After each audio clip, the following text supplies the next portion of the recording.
Welcome everyone. Today's movie recap is a film named American Made, a crime-action movie that tells the story of a smuggler who becomes incredibly wealthy while working for the cartel, including Pablo Escobar, the CIA, and anyone else who offers money. So sit back, relax, and I know you'll enjoy this one. Based on a true story, the movie begins in 1978 where Barry Seal works as a pilot for Trans World Airlines. He is flying a plane while his co-pilot is asleep. He wants to be annoying, and as everyone is knocked out, he takes off the autopilot and starts thrashing the accelerator and shaking the yoke or steering wheel, making everyone wake up. He then apologizes for the turbulence and begins laughing at the passengers. When arriving at home, we see he is married to Lucy and has 2 children with her, with a third on the way. While at a lounge one night, Barry is found by a man saying his name is Monty Schaefer. He is familiar with Barry's work as a pilot, and so, Schaefer offers him a chance to make better money by taking on reconnaissance missions for the CIA in a smaller plane with cameras just south of the border. Schaefer convinces Barry that he would be working for the good guys, but it would have to be kept completely secret, even from his own family. He then lets Barry take the plane out for a ride. As he begins his new job, Barry starts making tapes documenting his travels and exploits. He flies over Guatemala and gets shot at as he flies past and takes photos. Honduras is next, and the same thing happens, but this time his photos taken are so superb the head of the CIA commends the pilot for his skills. El Salvador is the last one, but this time a turret shoots and hits his plane propeller, setting it on fire. He turns off the fire, but the propeller does not turn back on. He manages to fly with one propeller to get himself to safety. Schaefer is so impressed with the photos that Barry brings back to him, that the CIA have assigned Barry with a new task of being a bagman between the CIA and General Manuel Noriega in Panama.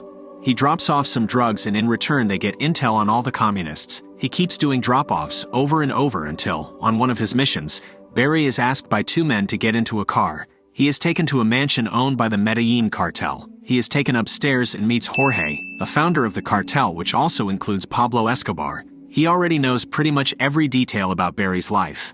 He wants to get their drugs into the United States and asks for Barry's assistance in exchange for riches. He takes him on a helicopter ride and shows off the whole forest as cocaine. He introduces Barry to Pablo Escobar and tells him about previous failed attempts. He wants Barry's help to take the coke inside the US, which he offers him $2,000 a kilo. Barry cannot believe it and agrees to help. He puts 300 kilos of coke on his plane and makes them push the plane to the edge of the runway. Barry then starts his engines and begins takeoff. The men bet if he's going to crash or not. He pushes his plane to the limit and scrapes the tree line but manages to pull up and continue his flight. He gets back to the US and gets to a desolate location. He opens a secret hatch and starts throwing the coke tied up with life jackets out of it. The men on the ground start picking up the bags and the mission was a success.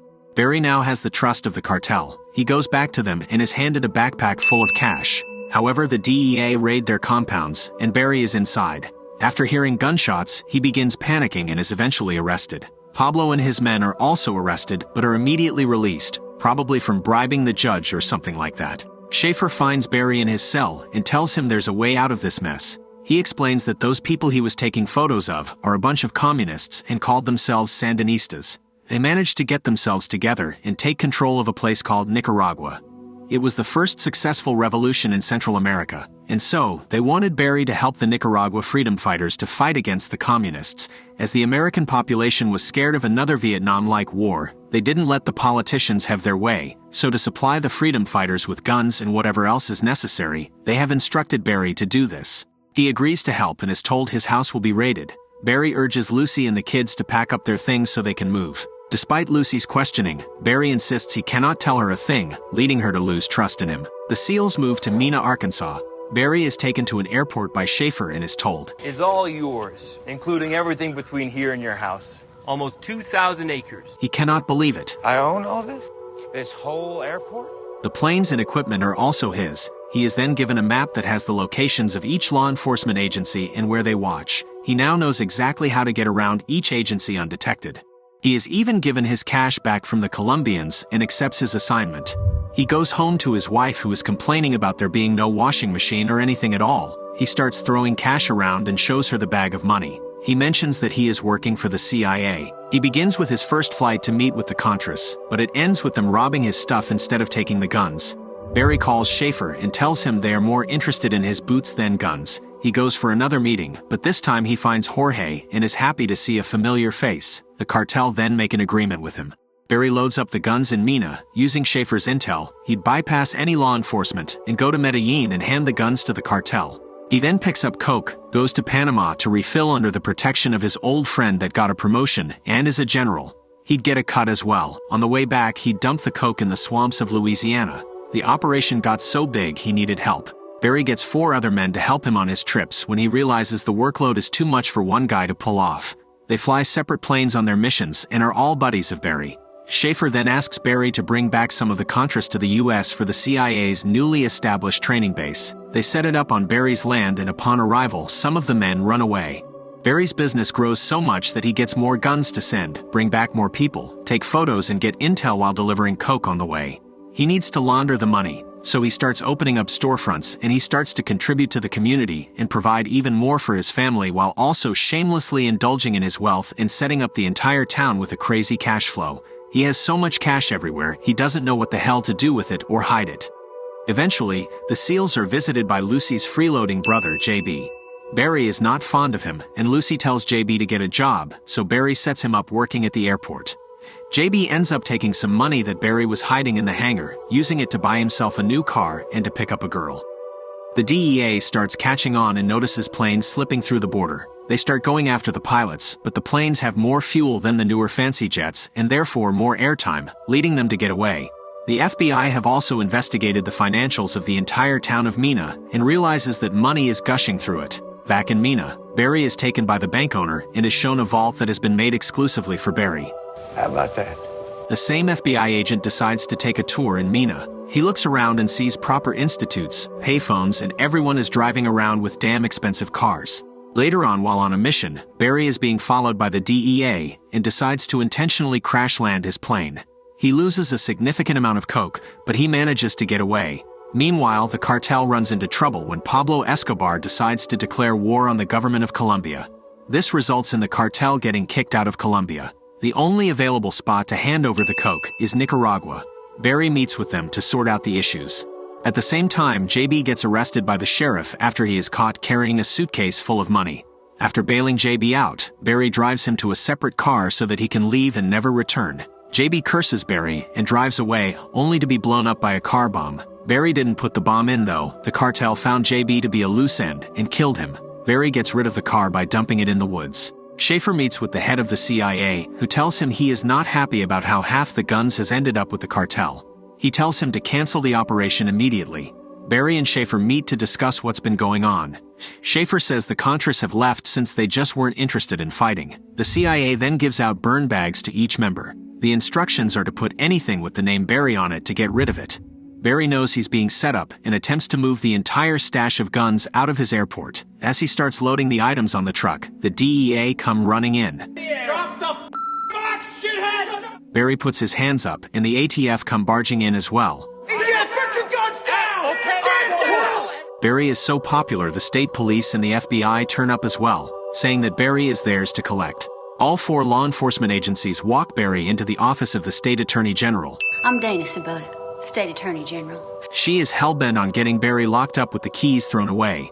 She then gets an urgent call from the governor. She clears out the room, and as they all wait outside, Barry offers them a Cadillac for their troubles of bringing him there. I'll get each and every one of you a caddy. They laugh at him, but when Dana Sabota comes out and tells the state trooper to release him, all the agencies complain, but they can't do a damn thing about it.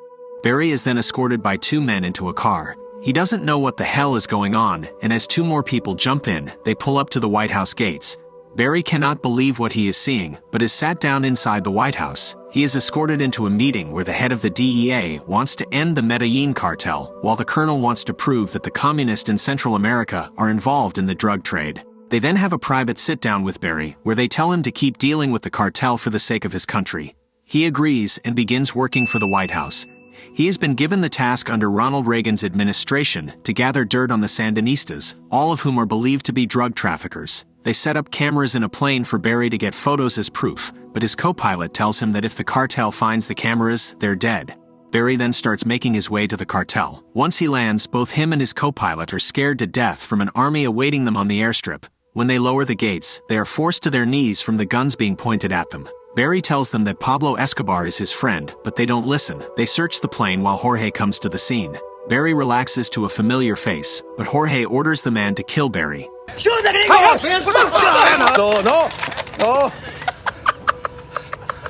Turns out this was a joke that Jorge found funny. The co-pilot peed his pants while Jorge is laughing hysterically. Barry sees Pablo and still has his trust. They immediately start loading the coke onto the plane. The co-pilot was snapping the best photos of the leader of the communists, Pablo and Jorge.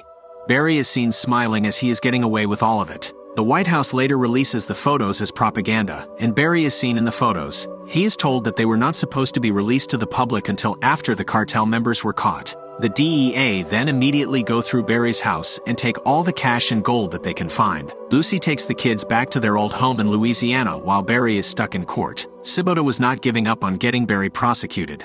Though the judge convicts Barry to only 1,000 hours of community service, Sibota is not happy with that outcome but is silenced. This Mickey Mouse tap dancing bullshit. Sibota, I Sorry. will hold you in contempt. Barry moves from hotel to hotel each night, knowing that he is being looked for. On one such night, he is approached in his car by hitmen sent by Pablo Escobar, and he is subsequently murdered. The final scenes of the movie show that Schaefer got promoted after suggesting they get the Iranians to arm the Contras. The last scene is reporters asking the politicians if they were involved in the conspiracy between the Contras and the US, as they smirk to the question. Thank you for watching until the end. Make sure to hit the like button or the dislike button twice if you didn't enjoy it. See you on the next one.